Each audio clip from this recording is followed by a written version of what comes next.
नमस्कार, मैं हूं नूतन शर्मा और आप देख रहे हैं दी प्रिंट। इस वक्त मैं उत्तर प्रदेश के इटावा ज़िले के दादरपुर गांव में मौजूद हूं, जहां कथित रूप से दो कथावाचकों के साथ मारपीट करने का मामला सामने आया, जो सोशल मीडिया पर काफ़ी वायरल हो गया और उत्तर प्रदेश की राजनीति में भी जिसके बाद उबाल आ गया। जो दो यादव समुदाय से जो लोग आते हैं वो कथा वाचन करने के लिए दादरपुर गांव में आए थे, जिसके बाद जब उनकी जाति का पता चला, यहाँ पर लोगों ने बताया कि वो अच्छे से मंत्र नहीं पढ़ पा रहे थे, जिसके बाद लोगों ने उनके ऊपर सवाल उठाए और पता चला कि वो ब्राह्मण समुदाय से या ब्राह्मण जाति से नहीं है। उसके बाद उनके साथ बदतमीजी हुई, उनका सर मुंडवा दिया गया, उनसे पैसे भी छीन लिए गए।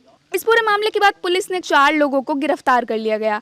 इसमें अखिलेश यादव ने अपना बयान दिया, जिसके बाद ये मामला राजनीतिक रूप से थोड़ा और बढ़ गया, जिसके बाद ग्रामीणों और पुलिस वालों के बीच में भी तनाव पैदा हो गया, पत्थरबाजी भी हुई। फिलहाल हम दादरपुर गांव में मौजूद हैं और यहाँ जो स्थिति है वो आपको अभी बताने जा रहे हैं। जिस गांव में यह घटना हुई, अभी वहाँ सन्नाटा पसरा हुआ है। पुलिस मौके पर तैनात है और गांव के युवा गांव के एंट्री पॉइंट पर खड़े हर आने जाने वाले पर नज़र बनाए हुए हैं। उनका कहना है कि बात का कोई मतलब ही नहीं था। जो पंडित जी थे वो बस केवल अगर इस चीज़ को क्लियर कर देते कि भाई उनको जाति छुपाने की कोई ज़रूरत नहीं थी। आप जाति छुपाकर दो आधार कार्ड लेकर मतलब जिस तरीके से यहाँ आप आते हैं, तो कहीं ना कहीं आपने पब्लिक को गुमराह किया, ब्राह्मणों को भी गुमराह किया, पूरा मतलब जो कथा का जो सिस्टम चल रहा था आपने उसको भी गुमराह कर दिया। तो ये सब कहीं ना कहीं ये बस इसी की वजह से ये सारी कहानी शुरू होती है। बाकी कोई जातिवाद से क्या लेना देना। हमारे यहाँ यादव जी आए, 4 साल पहले कथा भी हुई, कोई दिक्कत नहीं किसी से। तो ये तो कहीं ना कहीं मतलब एक टोटली प्रोपोगेंडा है, केवल समाज को मतलब बदनाम करने के लिए, आपस में लड़ाने बढ़ाने के लिए, और कोई बातचीत नहीं है। तो उनके साथ जो जिस तरीके से बदसलूकी हुई, वीडियोस भी वायरल हुए, उनका सर मुंडवा दिया गया, बोल रहे हैं पैसे छीन लिए गए, मारपीट की गई, इसको आप किस तरीके से देखते हैं, कितना सही हुआ? नहीं, जो उनके साथ भी हुआ वो भी गलत है। लेकिन अगर आप एक मतलब फर्जी जो आधार कार्ड लेके आप आ रहे हैं, आप ब्यास हैं, ये आपको शोभा नहीं देता। आप ब्यास होकर मतलब एक महिला के साथ बदतमीजी कर रहे हैं, ये आपको शोभा नहीं देता। अगर बच्चों ने जो गलतियां की हैं, उन्होंने कानून ने जो भी समझा, उन्होंने राइट अपना एक्शन लिया और उनको भेज दिया गया।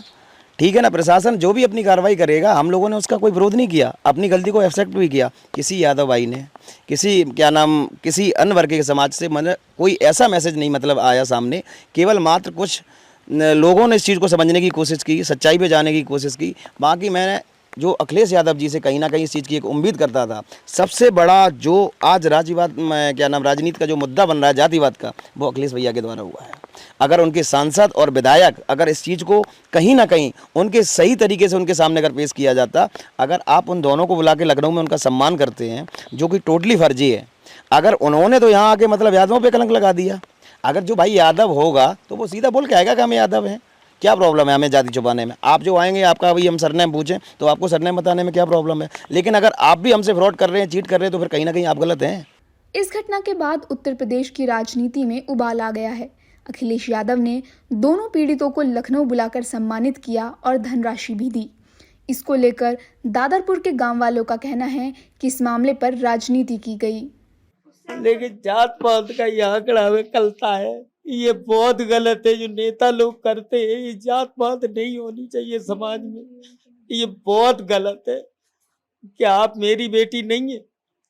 अगर हम आपकी इज्जत उछालेंगे तो हमारी भी बेटी है। ये जघन्य अपराध की श्रेणी में आता है हमारे हिसाब से, कि किसी नेता को जात तक नहीं लेना चाहिए। अगर आप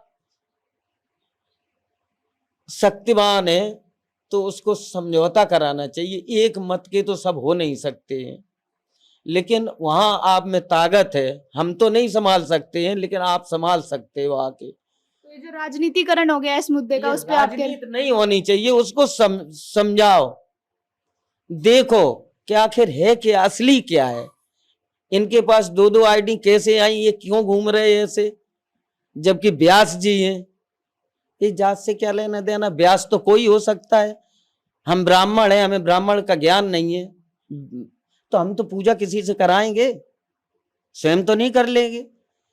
तो पूजा पाठ जो कर रहे हैं उनसे क्या घृणा है। संत हैं, संत समाज, संत की क्या जात है।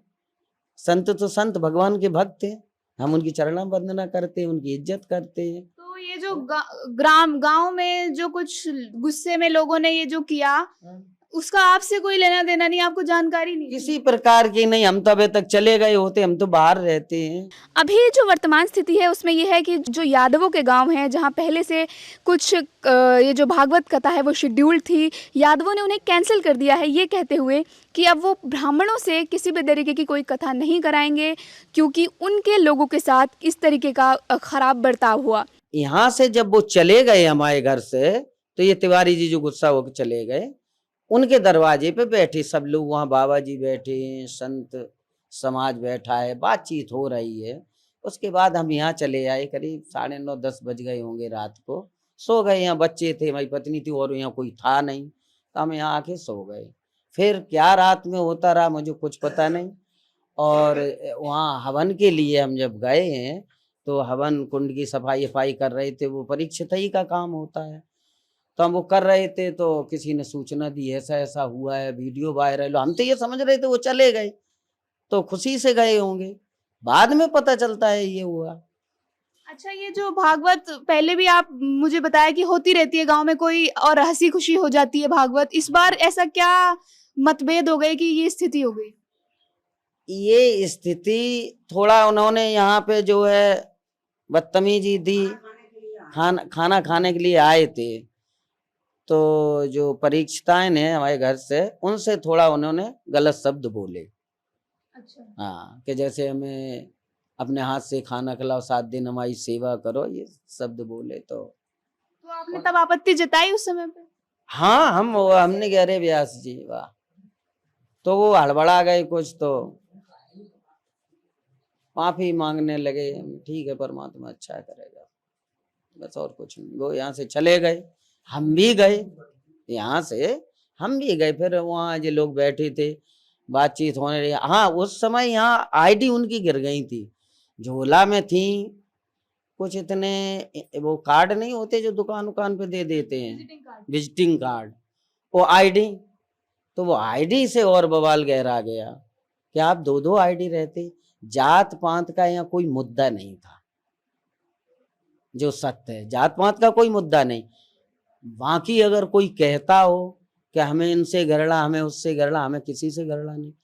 पुलिस ने भी पीड़ितों के पास 2 आईडी मिलने की पुष्टि की है, लेकिन समाजवादी पार्टी के नेताओं का कहना है कि इस मामले में और लोगों की भी गिरफ्तारी होनी चाहिए। ये घटना मानवता को शर्मसार कर देने वाली घटना है और कोई सभ्य समाज इस घटना को स्वीकार नहीं कर सकता। जिस तरह की घटना हुई, मैं समझता हूँ ऐसी घटना तो पाषाण युग में भी नहीं होती होगी कि आप अपने यहाँ लोगों को बुलाएं और उसके बाद कि वो व्यक्ति यादव जात का है या पिछड़ा है या पीढ़ी समाज के लोग थे, वो उनको आप इस बात को लेकर आपने रात भर बंधक रखा, मारा पीटा, उनके सरों का मुंडन करा दिया, चोटी काट दी गई। एक जो कथावाचक थे, उनकी चोटी तो 2009 से रखी हुई थी, 16 साल पुरानी चोटी थी, उसको काट दिया। जिस गाड़ी से ये कथावाचक गए थे, उस गाड़ी के चारों पहियों की पहले हवा निकाली, फिर साइकिल में जिस पंप से हवा भरी जाती है, उस पंप से इन्हीं लोगों से हवा भरवाई।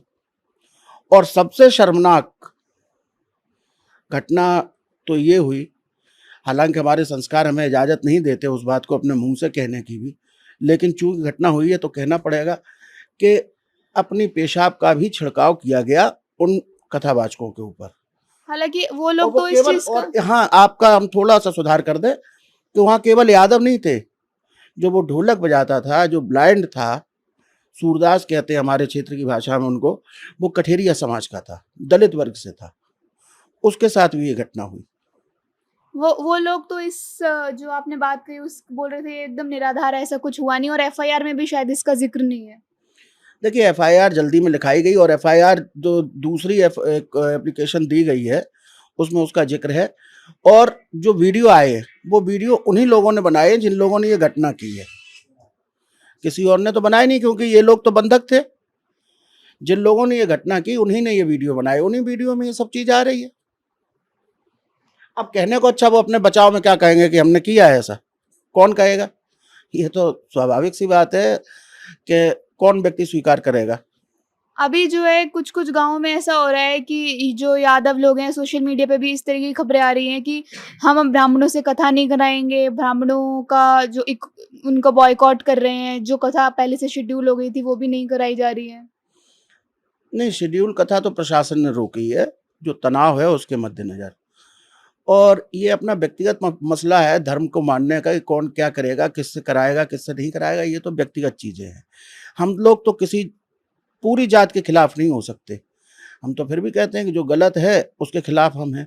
लेकिन जो घटना हुई है, ये हम कहते हैं उस घटना की निंदा हर व्यक्ति को करनी चाहिए, हर वर्ग को करनी चाहिए, हर समाज को करनी चाहिए, चाहे वो ब्राह्मण समाज के लोग हों, उन्हें भी इस घटना की निंदा करनी चाहिए। ये आधार कार्ड जो वो दिखा रहे हैं, ये टेम्पर्ड है, जो उन्हीं लोगों द्वारा अपने बचाव के लिए पेश किया जा रहा है। पुलिस भी कह रही है कि 2 आधार कार्ड मिले हैं। पुलिस पहले दिन घटना की सही जांच कर रही थी, उसके बाद पुलिस लगातार सत्ता के दबाव में जैसा सत्तारूढ़ दल द्वारा कहा जा रहा है वैसे ही कह रही है। पुलिस निष्पक्ष नहीं है। 4 लोगों को अरेस्ट भी कर लिया गया है। अब मैंने सोशल कहा कि पहले दिन तो ठीक घटना कर रही थी और 4 ही लोगों की गिरफ्तारी क्यों हुई? उस वीडियो में जितने लोग दिख रहे हैं, दर्जनों लोग दिख रहे हैं जो मार रहे हैं, पीट रहे हैं, गाली दे रहे हैं। कम से कम उन सभी लोगों को ले लेना चाहिए था उसमें पहचान के आधार पे। अभी तो पुलिस इतनी बहादुर हो गई है कि किसी भी गांव में घुस जाती है, यादव नाम से लोगों को पकड़ ले रही। और जो उस घटना में लोग दिखाई दे रहे हैं उनको कितने लोगों को पकड़ा है?